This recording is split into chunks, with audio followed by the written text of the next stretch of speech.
You're listening to the Third Degree Podcast. And now, here are your hosts, Mandy Petrie and Brian J. Hatcher. Greeting, friends, and welcome to episode 2 of the Third Degree Podcast. I'm Brian Hatcher, and with me, Mandy Petrie. Hello, Brian. Welcome to our sophomore episode. I'm so excited. Yeah, number 2. Number 2. Everyone has been waiting for this episode, and you can agree that waiting is the hardest part, and weight loss is a hard thing for people. I wonder what we're going to be talking about today. Do you think people have got a clue about what we're talking about right now? I've been waiting to talk about this, and so there's no point in waiting any longer. We have talked in the past about my journey over the last year trying to lose weight. Yes. And you had mentioned that you wanted to talk about a few things specifically about it. Are we both on weight loss programs through doctors? Yes. Right now? Yes. And I am going through WVU medicine. And if you don't mind talking about it, what program are you going through? I'm going through CAMC's weight loss program. Okay. So my general practitioner works in CAMC. And so I thought if I went through their program, it would be easier because, of course, any of my records would transfer. Oh, yeah. That'd be much easier. So that would mean any tests that were done any place, my general practitioner would be able to see what I was doing, could pull it up on her system. She would know what's going on, basically. Yes. So that just made communication an awful lot easier. To be honest, starting out, I was a little bit concerned. I had tried to go through CAMC's program like years ago. And I think we've talked about this before. Most of my adult life, in one way or another, I've been trying to do anything I could to lose weight because I've been overweight most of my life. And right now, I still am technically overweight. I am just overweight. I'm not obese anymore, which I've been morbidly obese for a good chunk of my life. Now things are finally starting to work for me, and that's stuff that we can definitely talk about. But I had went through their program before, and it didn't really help. Yeah.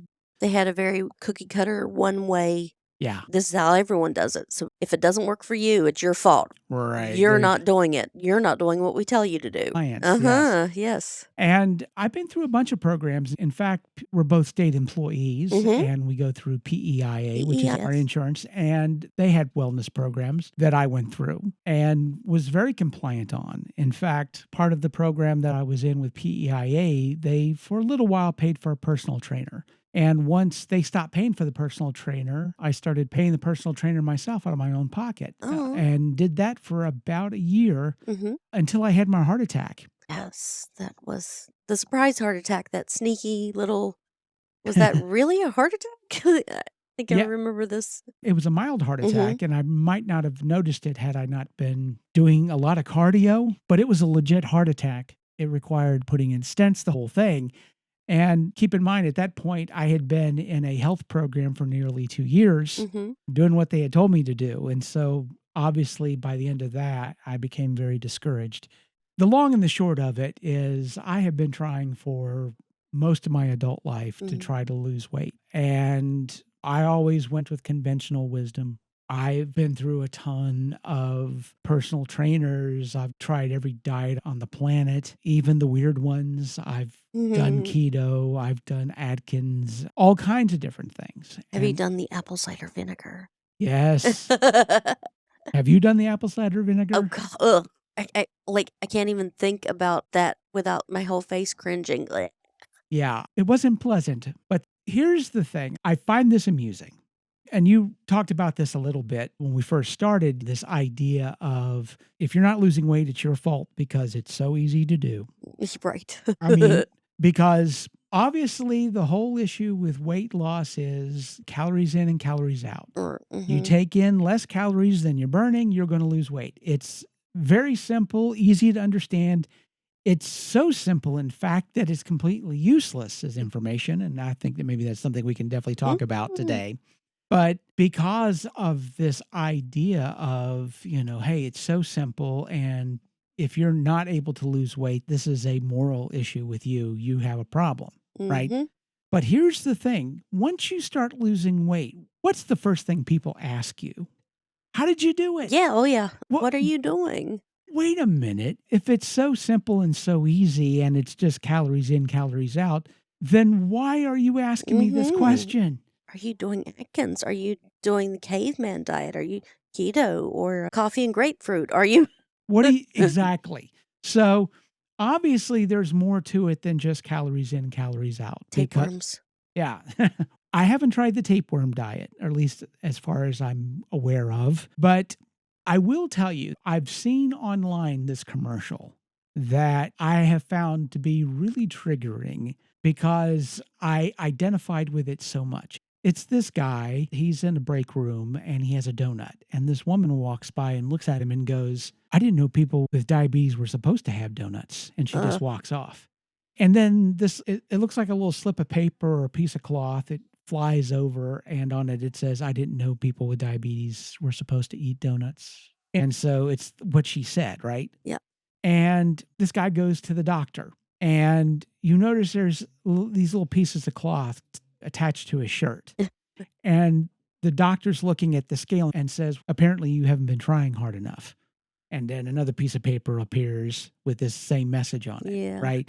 And as he's going through his day, it's like more of these things are happening, right? More of these pieces of paper get tagged onto him until at the end, he walks into a doctor's office and all the patients who are in the waiting room look up at him and he's literally covered head to toe in all of these things. And he turns around and walks out. And then you see the caption. It says 40% of people do not get treated for their diabetes because of shame. Yep. Ouch. Because that has been my experience all of my life. People have had comments. I've had doctors who've said things very similar, if not exactly, to me because I'm not in compliance. I'm not doing what I need to do. And the irony of a lot of this is that, especially when you start a weight loss program of any kind, and if you tell anybody about it, it's amazing how many people around you suddenly have medical degrees and they have suggestions. The only people around you who don't have suggestions are the people who actually have medical degrees. They just basically tell you that, hey, you need to lose weight. And that's all that you get. That's all they will tell you. And that's not really helpful. And heaven forbid you have a general practitioner who's a little bit on the heavy side. If that's the case, you're really screwed because then it becomes projection at that point. You know, whatever issues they may have with their own weights gets projected onto you because now instead of them being the terrible person because they're a medical professional and they can't control their weight, now it's like you're the bad person. But the only real advantage I've ever had in my situation is the fact I'm a white male because as bad as I've had it, and I've had it pretty badly, if I had been a woman, it'd have been worse. Oh, yeah. If I had been a racialized person, it'd have been worse. If I'd have been a racialized woman, I wouldn't have had a prayer in the world, especially when it comes to medical issues. Black women, oh my God. It's like, number one, it's you're black, so you can handle more pain. Oh, God. Yeah. Black women are like 4 times more likely to have complications or die from childbirth. Yes, a rich black woman is more likely to die in childbirth than a white lower class woman who is addicted to drugs. Yeah, it's really messed up. And there are, in the medical profession, I'm not saying that doctors are all quacks and all that. There are doctors out there who really do care. It's the system itself is screwed up.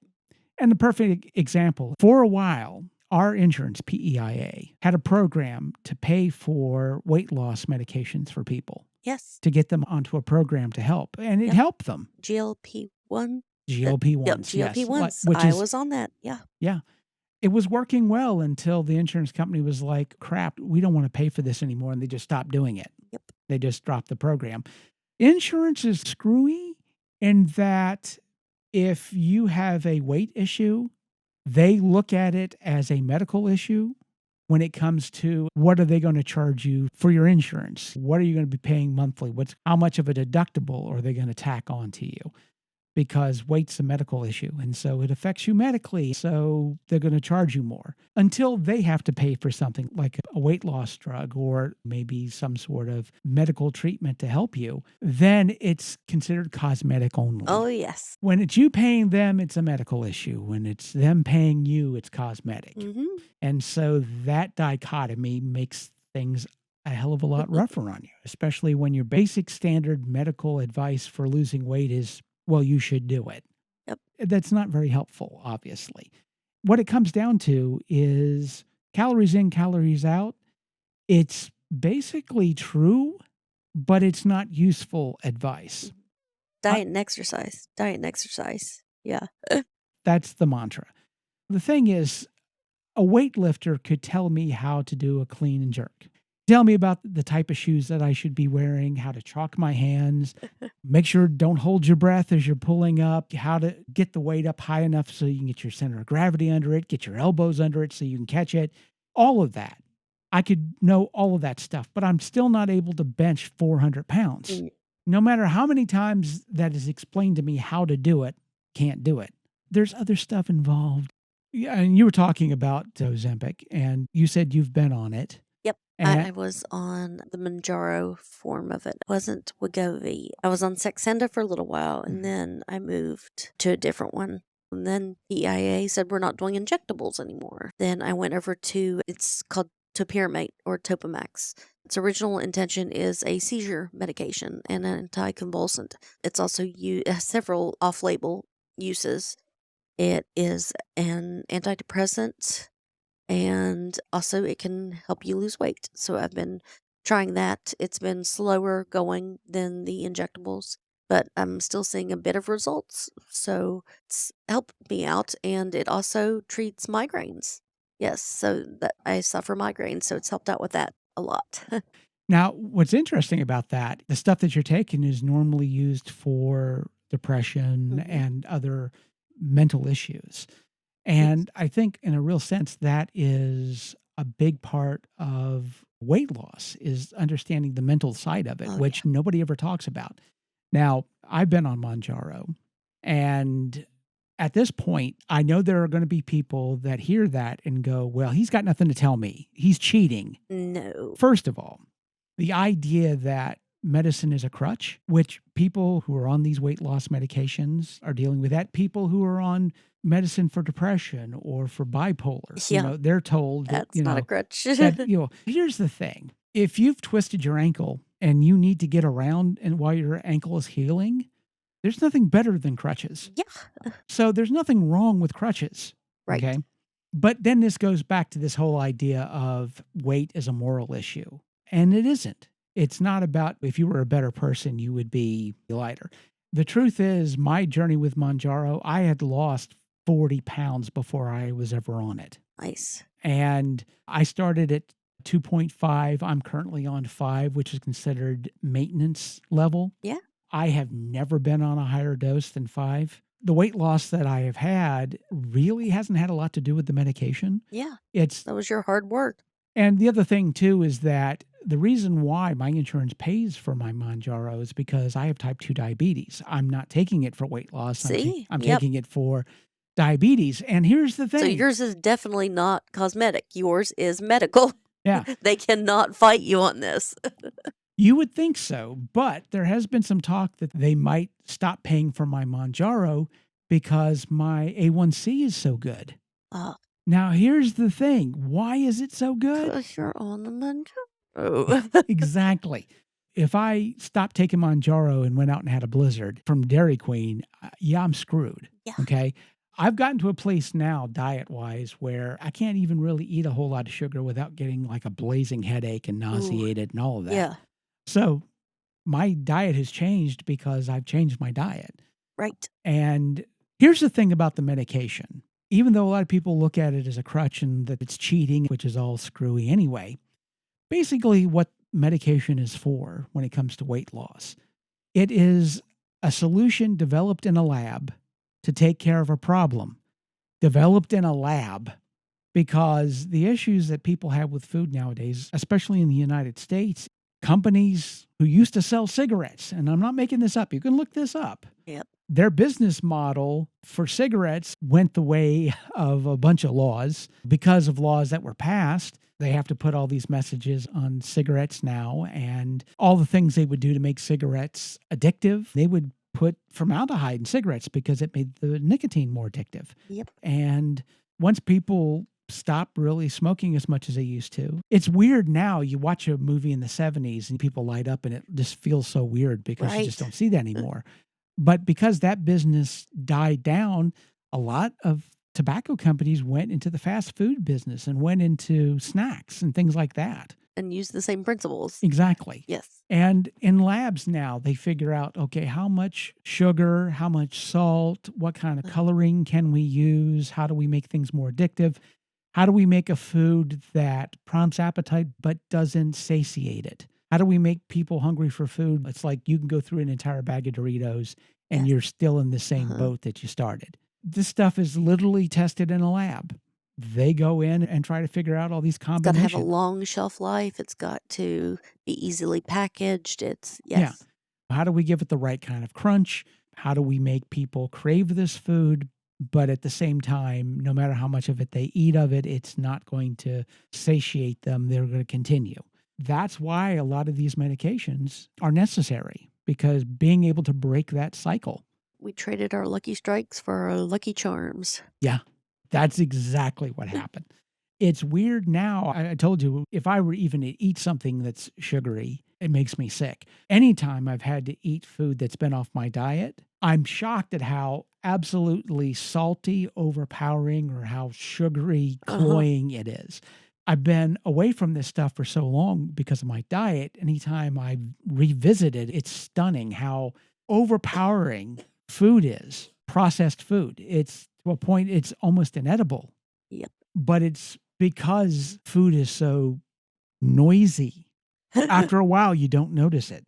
And it's only once you've broken that a little bit that that you start to realize it and it becomes easier. For me, I went cold turkey off of sugary stuff. And for about a week, I had what they call the sugar flu, Yeah.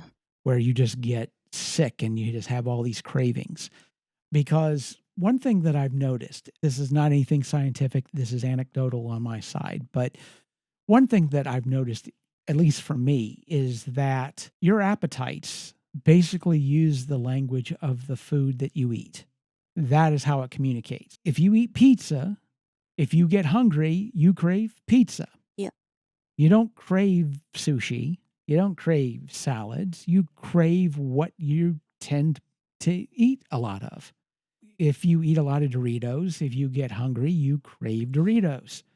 The food that you eat becomes the language of your cravings. And once you kind of break that, you're eating healthier stuff. When you get hungry, you crave healthier stuff. Right. But that's not easy to do. Yeah. And for me, I just had to white knuckle it because, again, it might have helped if I'd have been on Manjaro earlier. It Right. might have killed a lot of those cravings sooner. But because of the nature of the medication, because a lot of, there are some people who are taking it for weight loss because they want to lose 10 pounds or whatever. Yeah. And because they're rich, their doctors will just give it to them. Yeah. And so there's been a shortage of that medication. And so even though I was going to be taking it for diabetes, it took me nearly 2 months before I was able to Yep. actually get on the stuff. Almost 3 months, actually, now that I think about it. Yeah. It might have been easier, but because I didn't have access to it, I had to white knuckle through it. And that sucks. And I wish I could tell people, hey, look, it's not going to be hard at all.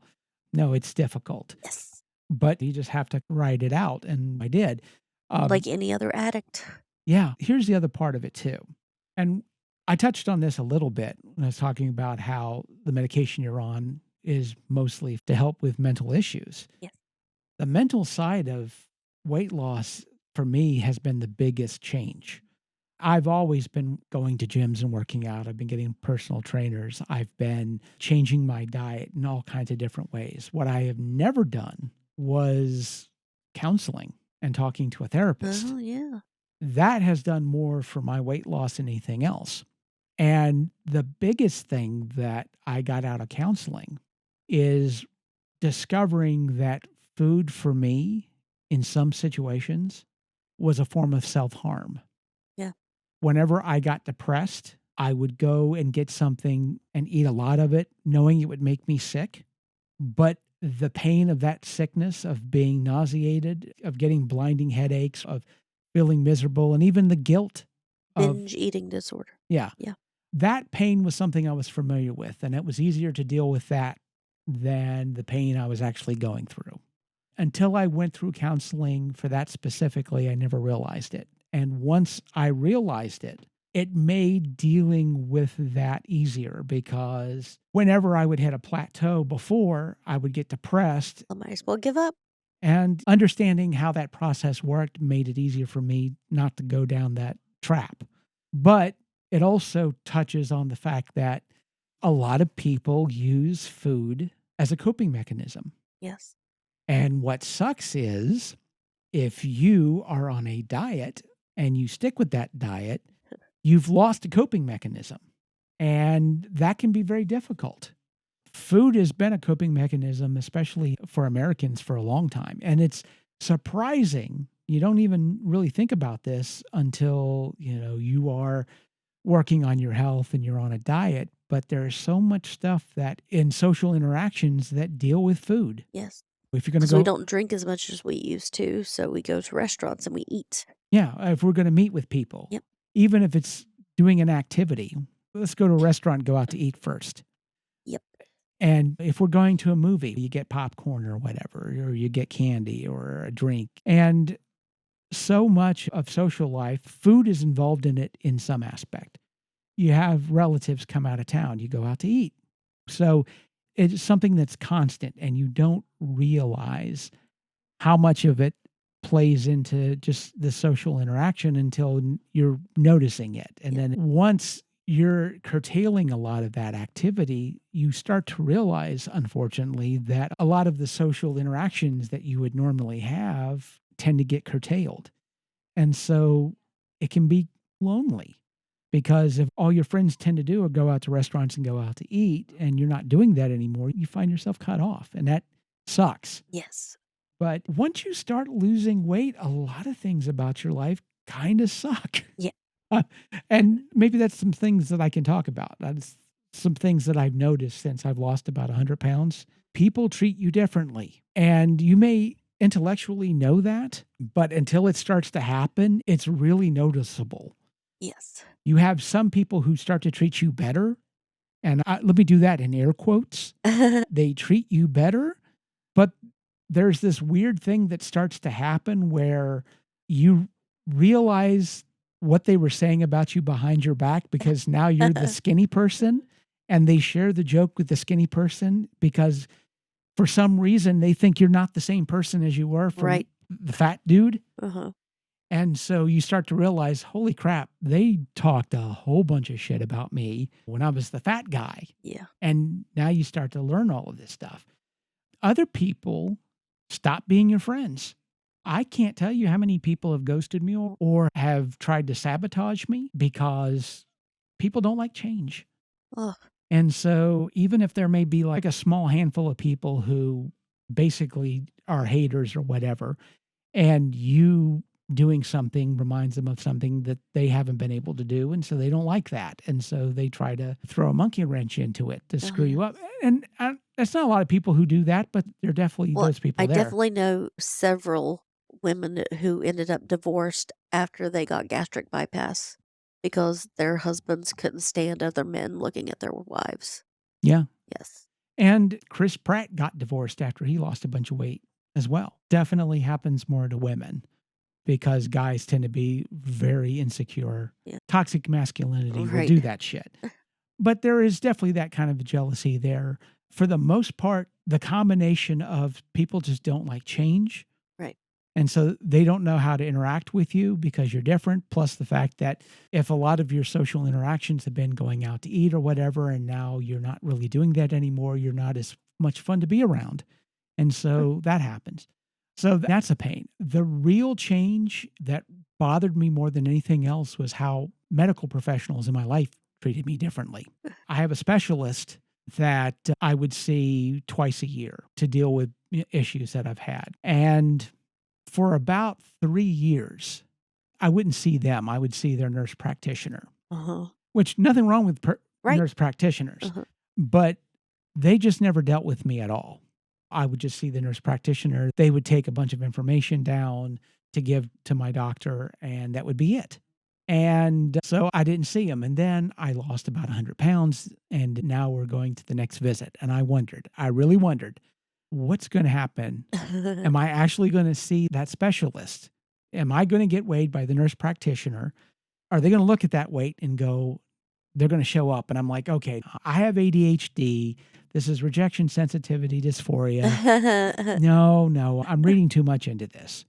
But I'll be damned if they didn't show up and talk to me. So it's like suddenly now Yeah. I'm worth their time. I was waiting for the classic story, and this happens to women mostly, is the doctor saying, oh, all these problems are because you need to lose weight. All your problems are because you need to lose weight. So the women buckle down, they lose 100 pounds. They come back to the doctor and say, all my problems are still here. And then finally the doctor listens to them, and they've had cancer for 3 years. Oh, yeah. Yeah, because the doctor said you needed to lose weight.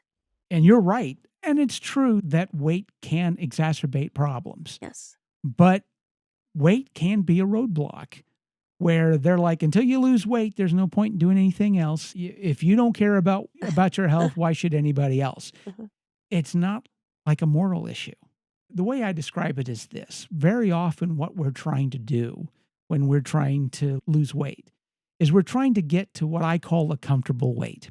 And by a comfortable weight, a weight that people around you are comfortable with. Yes. And it's not a number on a scale, although we continue to tell ourselves that. It isn't a number on a scale, whatever an ideal weight is, okay? Because here's the thing.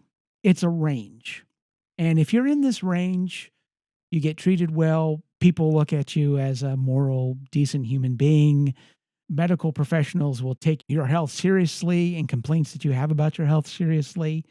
And it's within a particular range. And if you're outside of this range, things change. And keep this in mind. When I say it's a range, if you're not within the range above or below, you have a problem. Because Lizzo gets grief about her weight, but so does Ariana Grande. It's not a matter of health either way. They're not at a weight that people feel comfortable them being. Oh, yeah. A lot of people have made fun of this idea of body positivity, this idea of being happy with the weight that you have. And I've heard people refer to it as fat power and things like that. Body positivity. Right. Yeah. Now, body positivity came from the 90s. A lot of that came from this reemergence of the idea of heroin chic. That's what I was about to say. I thought the 90s were heroin chic, and everyone had to look like they vomited every morning. Yeah, that had become the ideal. And so this idea of body positivity came in where it was like, no, you don't need to look like that. And the expression, real women have curves. Yeah. And that's where body positivity started. And then it became this idea of healthy at any weight and things like that. And again, yes, there are unhealthy weights. Absolutely.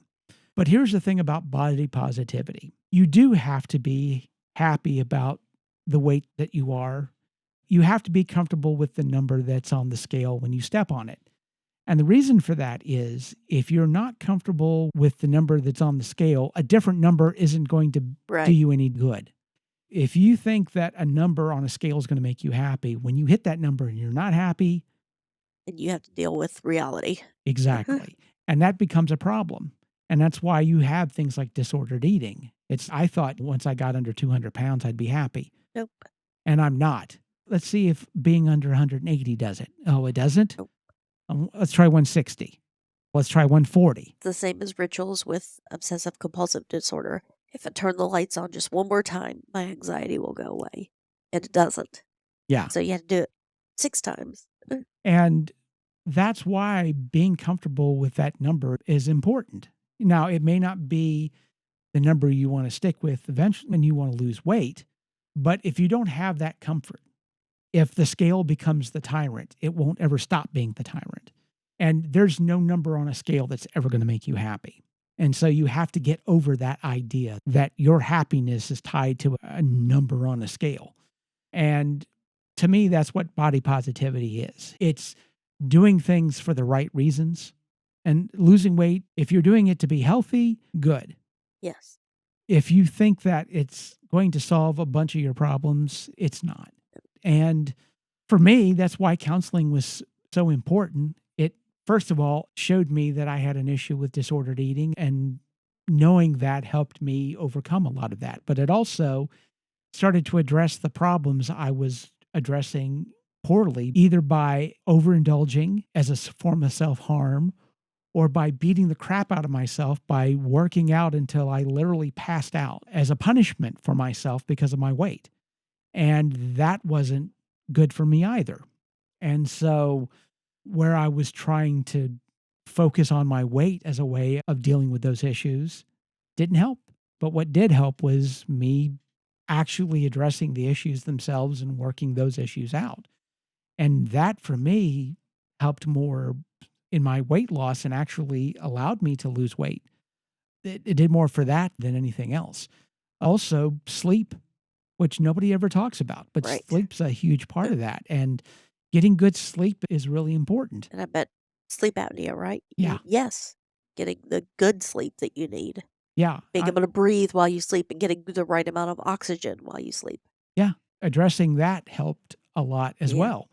But it's weird how much of your own self-worth is tied into things like weight. And it wasn't until I started losing weight that I started noticing like weird things. Like, for example, I have issues with body dysmorphia.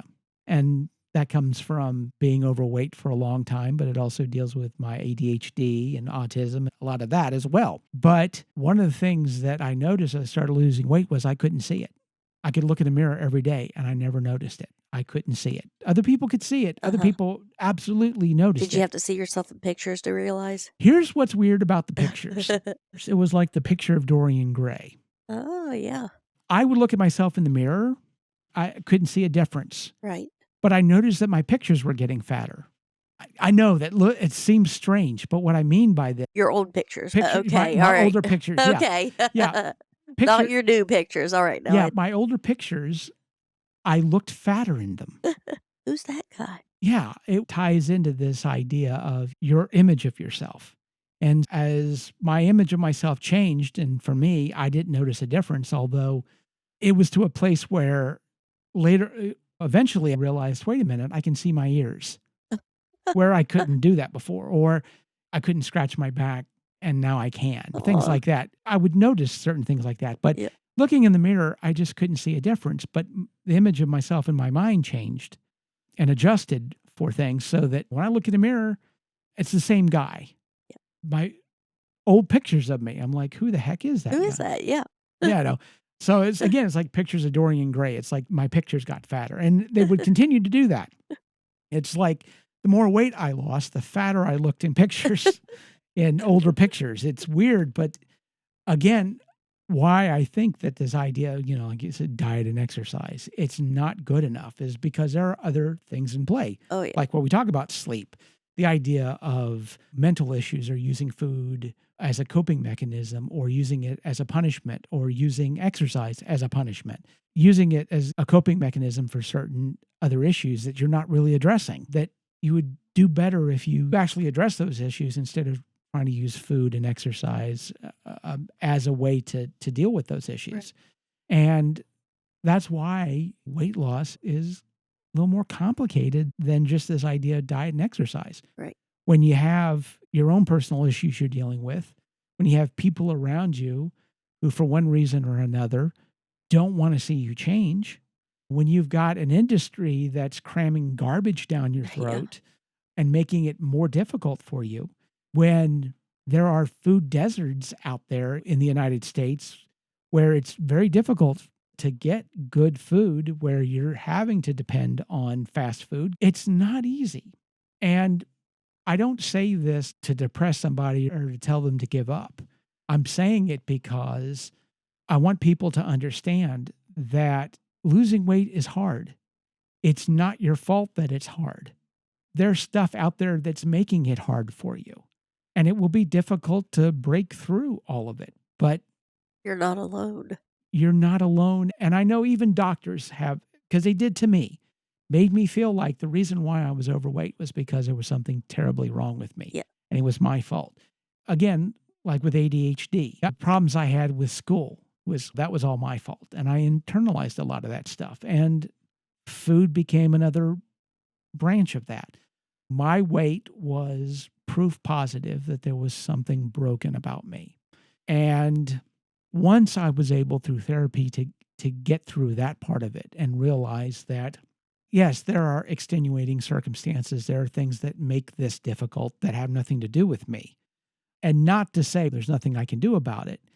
I understand that I'm going to have to push through some stuff and it will be difficult, but it is something that I am able to do because I'm not broken. I'm just having things piled on me that make it more difficult, but it makes it difficult for everybody. And so I'm not a terrible, bad, horrible person because of my weight, and I can do something about it. And yes, it's difficult, but I'm not trapped in this cell of being a terrible person. And that it can be the most difficult thing to deal with because, again, it's like everything else in the world is telling you that if you're not of a comfortable weight, it's your fault. It's your fault that you're eating too much or you're eating lazy. or You you're just don't lazy. want to exercise. And it goes way back to gluttony. Yeah, being comfortable with yourself, being comfortable in your own skin, doing things for your health because it's for your health and not because of how other people are going to treat you. Because the thing about it is, even though I've lost 100 pounds, I'm still overweight. I'm not obese anymore, but I'm still overweight. And so now I'm in this weird twilight of people who have known me. They've seen that I've lost a bunch of weight. I get treated like somebody who's skinny. I've had people call me slim, Oh, but people who don't know me, they just see a fat guy. And so I get treated like a fat guy. So I'm at that twilight of some people treat me pretty decently and some people don't. But I also realize that none of that really matters. What matters is I'm comfortable in my own skin, that I'm doing things for my health, and it's about that. And whatever people think about me outside of that, I can't control any of that, and it doesn't matter. All I know is I can do things for myself that are healthy, that are good for me, and that's the only reason that I need to have. And any issues that I have, I can address. And it's not because, again, there's something horribly wrong with me. There's something corrupt about me. There's something evil about me that has put me in the situation and has locked me into that situation. And there's not a pill or a shot that's going to give you that necessarily. There's something you can do about it. And it's not easy. It's not going to be easy, but there's stuff that you can do.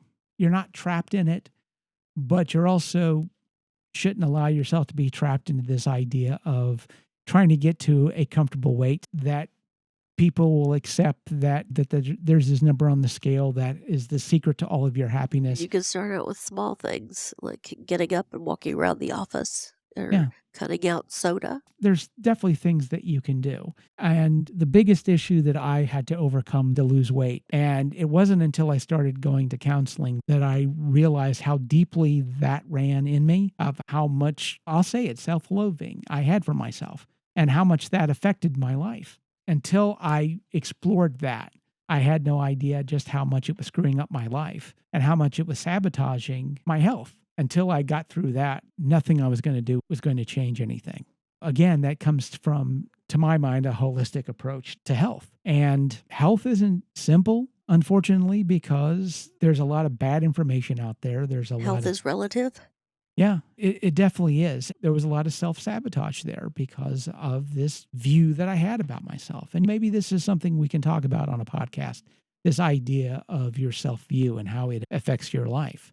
As far as your own situation, I know you've been working with WVU, and as far as your own results so far, how do you feel like things have been going for you? Pretty steady. Yep. Which is great. Women have a real rough time because, again, baseline medical stuff isn't really set up for women. Drug trials are all done with guys. Women's issues aren't taken as seriously. Yep. They're just not. There's a bias. Yeah. There's definitely a bias. And for racialized people, there's a bias, and it's not easy. I think ultimately what the moral of this story is, if this story has a moral, there are things that you can do. It's unnecessarily hard, but that's not a reason to give up. Sometimes you have to insist. Sometimes you have to become a real advocate for your own health. Yes, and ask for a referral to a colleague. And sometimes that's insulting enough to get what you need. Yeah, you have to learn how the system works because in many cases it's geared against you. But there are things that you can do. And the first thing And there can be no healthy outcomes without this. You have to stop blaming yourself. Yes. It's not all your fault. It's not because you're a bad person. And once you start to work on that, then you can actually start working on becoming healthy. We're going to keep going at it. It's a journey we're both going through. And I'm proud of us, Brian. I'm proud of you. And I'm proud of you. Thank you. I have started a Discord server. Yes, I saw that. Yes, and I'm going to put a link to the Discord server on the show notes for this episode and from episodes going on, because what I'd like to do is I want this to be the beginning of a conversation. What I'd like to see is having this discussion continue online and also using the Discord server as a way of, if there are topics that listeners would like to have Excellent. us discuss, things that we can discuss. I'd like to see the server as it grows and we start getting people onto the server, allowing it to maybe bring some topics that we can definitely talk about. I'll invite our fans. I want this to be a discussion because obviously we have an experience, but different people have different experiences. And I think we can all help each other out. I do. I want to hear about other people's experiences. For sure. And so until next time.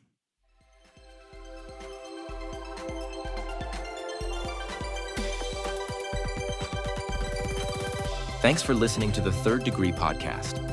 Please remember, the opinions expressed in this podcast are those of the hosts and do not necessarily reflect the views of any affiliated organizations.